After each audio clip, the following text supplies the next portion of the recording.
చేసే వాళ్ళకు రకరకాల కష్టాలు వస్తాయండి. లోన్ దొరకదు, వ్యాపారం ముందుకు సాగదు, ఆర్డర్లు రావు. ఒక 2018లో పెట్టిన కంపెనీకి 1000 కోట్ల ఆర్డరు 2 విద్యా సంస్థల నుంచి వచ్చింది. అన్ని multi speciality, super speciality, mega hospital అన్ని ఆర్డర్లు ఇచ్చినాయి. ఇట్లా యాదృచ్ఛికంగా జరగదు కదా. డెఫినెట్గా దానికి ఏదో సపోర్ట్ ఉండకపోతే ఎందుకు జరుగుతుంది? వారు హెల్త్ మినిస్టర్గా ఉన్నారు ఆ టైంలో 2018 తర్వాత. కాబట్టి ఆ పవర్ని వాడుకొని ఆ ఆర్డర్లు తెచ్చుకున్నారని నేను ఆరోపణ చేస్తున్నా. దాన్ని ప్రభుత్వాన్ని ఎంక్వైరీ చేయమని నేను అడుగుతున్నా. నేను ఇంకా ప్రైవేట్ వాళ్ళ పేర్లు చెప్పలేదు కదా, మల్లారెడ్డి గారి పేరు చెప్పలేదు, అనురాగ్ యూనివర్సిటీ పేరు చెప్పలేదు. అట్లా ప్రైవేట్ కంపెనీలు కూడా చాలా వచ్చినాయి. ఇందులో బీజేపీ ఎంపీ గారి హాస్పిటల్ కూడా ఉంది, విరించి హాస్పిటల్ కూడా ఉంది. వారికి ఉన్న బీజేపీ సత్సంబంధాలన్నీ కూడా వ్యాపారంలో కూడా రిఫ్లెక్ట్ అవుతున్నాయి అనేది నా ఉద్దేశం. Thank you.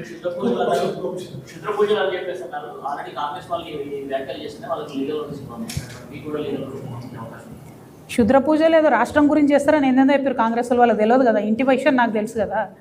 హరీష్ రావు గారు ఎప్పుడు క్షుద్ర పూజలు చెప్పినా అది కేసీఆర్ గారు ఆరోగ్యం బాగుండదని చెప్పిస్తాడు. ఆయనకు ముందు నుండి అలవాటు అది. అనేక మంది పండితులను, అనేక మందిని రకరకాలుగా ఆయన కేసీఆర్ గారి గురించి చాలా దారుణమైన ప్రశ్నలు అడిగాను. ఇప్పుడు నాకు హరీష్ రావుకి ఏం పంచాయతీ అండి? గట్టి పంచాయతీ నాకేమన్నా? మా నాన్న నగౌరవపరుస్తాడు అన్న దగ్గర స్టార్ట్ అయినటువంటి పంచాయతీ ఆయన నన్ను దగ్గరుండి పార్టీలోంచి బయటికి పంపించే వరకు వచ్చింది. పాయింట్ ఏంది ఇక్కడ అని అంటే, క్షుద్ర పూజలు ఎప్పుడు హరీష్ రావు గారు చేపించినా అది కేసీఆర్ గారు ఆరోగ్యం బాగుండదని చెప్పిస్తారు. అది జగమెరిగిన వాస్తవం, ప్రతి ఒక్కరికి తెలిసిన విషయం. ఏ అయ్య గారిని అడిగినా చెప్తారు మీకు. Thank you. జై తెలంగాణ. అమ్మా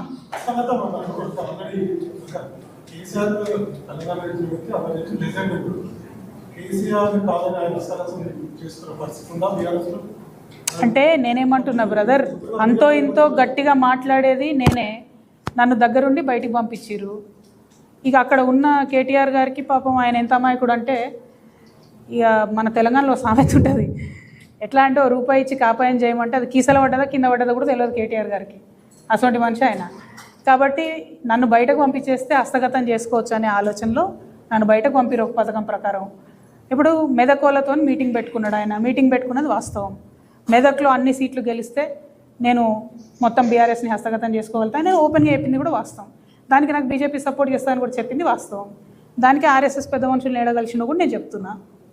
సో ఇదంతా తెలిసిన విషయం తెలంగాణ ప్రజలకు నేను చెప్తున్నా, కాషన్ చేస్తున్నా. ఇది జరగబోతోంది ఫ్యూచర్లో అని ఇంట్రెస్టింగ్ విషయం కాబట్టి మీకు కూడా చెప్తున్నా. ఎందుకు ఇవన్నీ అల్టిమేట్గా లింకప్ అయ్యి ఎక్కడున్నాయి? ప్రజా సమస్యల మీద బీఆర్ఎస్ పార్టీ స్పందించకపోవడం ఎందుకు అన్న దగ్గర ఇదంతా ప్రశ్న వచ్చింది. అంటే బీఆర్ఎస్ పార్టీ ఇంటర్నల్గానే అనేక క్రైసిస్లో ఉంది కాబట్టి ప్రజల విషయం, ప్రజా సమస్యలు పట్టించుకుంటలేదు. ఆ విషయం ప్రజలు గమనించి మాలాగా న్యూట్రల్గా ఉండే పార్టీ, మాలాగా ప్రతి విషయంలో ప్రజల పక్షాన్ని నిలబడి కొట్లాడే పార్టీకి అవకాశం ఇచ్చి మమ్మల్ని ముందుకు తీసుకెళ్ళండి ఆడబిడ్డ పార్టీగా అని చెప్పి ప్రజల్ని కోరుతాం. Thank you. జై తెలంగాణ. మళ్ళేమైందే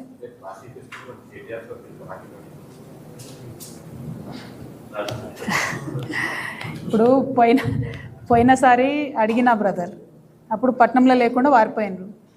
ఈసారి అడగకుండానే విదేశాలకు వెళ్ళిపోయినరు. ఈ ఆడబిడ్డలకు మాకు కూడా ఆత్మగౌరవం ఉంటుంది కదా, బాధ అవుతుంది కదా. ఏమో తెలియదు నాకు. మా ఆత్మగౌరవం మాత్రం చాలా బీభత్సంగా హట్ అయింది. మాకు కూడా రేషం ఉంటుంది, ఎన్నిసార్లు అడుగుతుంది. Thank you. జై తెలంగాణ. అంతేకాదు దళిత ఆడబిడ్డల్ని పట్టుకొని ఇష్టం వచ్చినట్టుగా ఒక కులాన్ని దూషిస్తూ ఈ బ్రాహ్మణ పరిషత్ చైర్మన్ బసవరాజ్ శ్రీనివాస్ గారు మాట్లాడినట్టుగా మా దగ్గర స్పష్టమైనటువంటి సమాచారం ఉంది.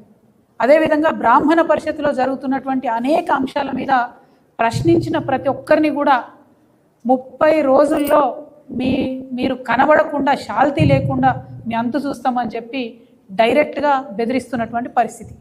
అంటే ఒక బ్రాహ్మణ పరిషత్కు చైర్మన్ ఇచ్చినటువంటి ఒక వ్యక్తి ఎంత హుందాగా, మర్యాదగా బ్రాహ్మణులో ఉన్నటువంటి పేద బ్రాహ్మణులకు చదువు చెప్పే విధంగా, ఉద్యోగ ఉపాధి అవకాశాలు కల్పించే విధంగా పనిచేయాల్సినటువంటి పరిషత్తు ఇవాళ ఇట్లా రౌడీ మూకలకు అడ్డగా మారడం, పైగా వేరే ప్రాంతానికి సంబంధించినటువంటి వారిని తీసుకొచ్చి ఇక్కడ పెట్టడం, వాళ్ళు మన బ్రాహ్మణులను ఇన్సల్ట్ చేయడం అన్నది ఇందుకోసం తెలంగాణ తెచ్చుకోలేదు.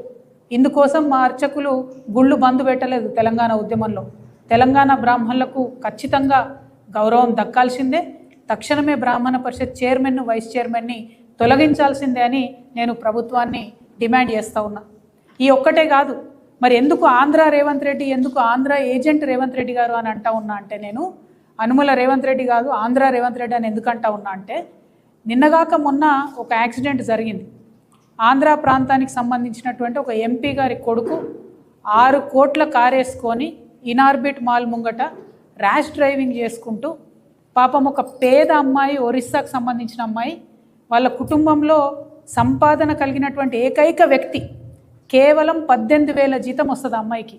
ఆ అమ్మాయి ఇక్కడ హైదరాబాద్లో మాల్లో పనిచేసి వెనకకు పైసలు పంపితే ఒరిస్సాలో ఉన్న వాళ్ళ కుటుంబం బతుకుతుంది.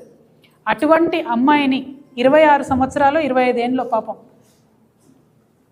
చాలా జీవితం ఉన్న ఒక ఆడబిడ్డని 6 కోట్ల కారు వేసుకొని గుద్ది పడేస్తే మన పోలీసు వాళ్ళు రాసిన ఎఫ్ఐఆర్ ఎట్లుందంటే, ఇది ఎఫ్ఐఆర్ కాపీ నేను మీడియా మిత్రులకు ఇస్తా. ఒక పిల్లగాని పేరు, ఫోన్ నంబర్ తప్పితే తండ్రి పేరు లేదు, ఎటువంటి వివరాలు లేవు. 24 గంటలు గడవక ముందే పోలీసు వాళ్ళు ఆగమేఘాల మీద డ్రంక్ అండ్ డ్రైవింగ్ కేసు కాదు, అసలు ఏమాత్రం కూడా అసలు ఆల్కహాల్ కంటెంట్ కానీ ఏది లేదు అబ్బాయి దగ్గర అని చెప్పి రాసి పంపినరు. ఎట్లా ఇస్తారండి క్లీన్ సర్టిఫికేట్? ఏం చూసిరని? వేరే కేసులలో ఇస్తారా అంత ఫాస్ట్గా? వేరే కేసులలో ఇట్లా ఎఫ్ఐఆర్ వేస్తారా? నేను సూటిగా ప్రశ్నిస్తున్న డీజీపీ గారిని, ముఖ్యమంత్రి గారిని, ఏం ఎఫ్ఐఆర్ ఇది? ప్రతి కాలం ఖాళీగా ఉంది, సిగ్గుపడాలా మీరు. నేను దీన్ని అప్లోడ్ చేస్తా, ఇప్పుడు చూడండి, చదువుకున్న వాళ్ళందరూ చూడండి దయచేసి. ఎందుకు ఇంత ఆంధ్ర పక్షపాతం ఎందుకు?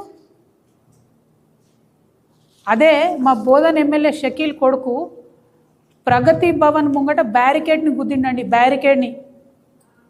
పంజగుట్ట పోలీస్ స్టేషన్లో ఉన్న 15 మంది పోలీసు వాళ్ళని సస్పెండ్ చేసిర్రు, 75 మంది పోలీసు వాళ్ళని పంజగుట్ట స్టేషన్ ఖాళీ చేసి వాళ్ళందరినీ కూడా ట్రాన్స్ఫర్ చేసిండ్రు. ఆ పిల్లగాడిని విదేశాలకి వెళ్ళి పంపించి తీసుకొచ్చి ఇక్కడ అరెస్ట్ చేసిర్రు. ఎందుకు? మన తెలంగాణ ప్రాంతానికి సంబంధించిన ఒక ముస్లిం బిడ్డ అనా ఆ పిల్లగాడిని నాగమాగం చేసింది? జీవితం నాశనం చేసిర్రు వాంది. నాకు తెలుసు ఆ కుటుంబం కాబట్టి చెప్తున్నా. నేను లండన్లో చదువుకున్న పిల్లాడు బ్యారికేడ్ని గుద్దితే నేనేమంటున్నా, తప్పు చేస్తే తెలంగాణ ఆంధ్రాన్ని చూడాల్సిన అవసరం లేదు. కానీ ఇదేంది, ఒక ఆడపిల్ల చచ్చిపోతే మాట్లాడరా ముఖ్యమంత్రి గారు? విదేశీ పర్యటన రద్దయిందని చెప్పి 48 నిమిషాలు ప్రెస్ మీట్ మాట్లాడినారు మొన్న ముఖ్యమంత్రి గారు. ఒక్క మాట కూడా 48 నిమిషాల్లో 26 ఏళ్ళ పసిపాప చనిపోయింది, ఆ పిల్ల యాక్సిడెంట్లో దుర్మరణం చెందిందని ఒక్క మాట మాట్లాడినరా? తెలంగాణ వాదం ఎప్పుడు గుర్తొచ్చింది మీకు? బీజేపీ గవర్నమెంట్ మిమ్మల్ని అమెరికా పోనీయకపోతే గుర్తొచ్చిందా? మరి బ్రాహ్మణ పరిషత్కి చైర్మన్ని, వైస్ చైర్మన్ ఆందోళన పెట్టినప్పుడు గుర్తు రాలేదా? మీ ప్రిన్సిపల్ సెక్రటరీ ఎక్కడ ప్రాంతం వాళ్ళు? మీ సీఎంఓలు ఉన్న ప్రిన్సిపల్ సెక్రటరీ నిన్న మొన్నటిదాకా రెడ్కో చైర్మన్ ఎక్కడ ప్రాంతం ఆమె?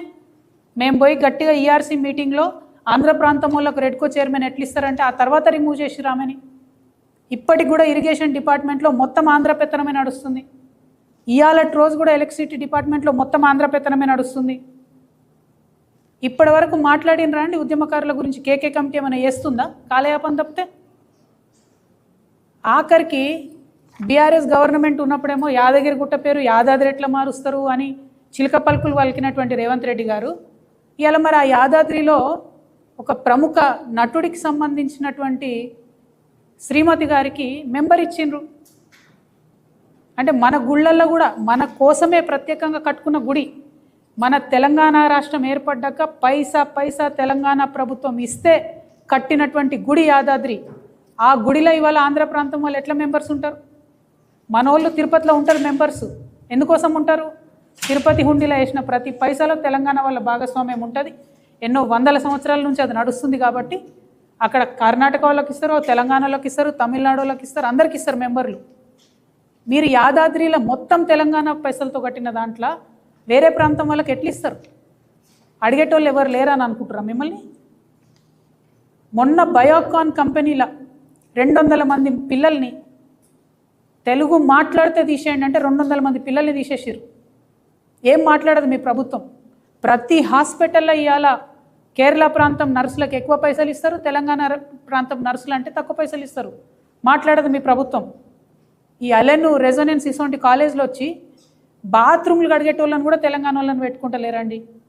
ఎక్కడున్నాం మనము? ఏం జరుగుతుంది? ఏం చేస్తున్నారు ఈ ముఖ్యమంత్రి గారు? ఇక నారాయణ చైతన్య కాలేజ్ ఉన్నది, 2 ఆంధ్ర ప్రాంత కాలేజీలే. నిన్నటి మొన్న తీసేసారు నారాయణ కాలేజీలో 200 మందిని. సంవత్సరం మధ్యలో తీసేస్తే ఆ టీచర్లకు ఉద్యోగాలు ఎక్కడ వస్తాయి? తీసేసేది ఉంటే ఇయర్ ముంగట తీసేయాలి. మిడిల్ ఆఫ్ ద ఇయర్ తీస్తే వాళ్ళ పరిస్థితి ఏంటిది? మరి ఇన్ని అన్యాయాలు చేస్తుంటే ఎందుకు మాట్లాడదు మీ ప్రభుత్వం? తెలంగాణ ప్రజలు నేను రిక్వెస్ట్ చేస్తూ ఉన్నా. ఇలా ప్రభుత్వం ఏమో కంప్లీట్గా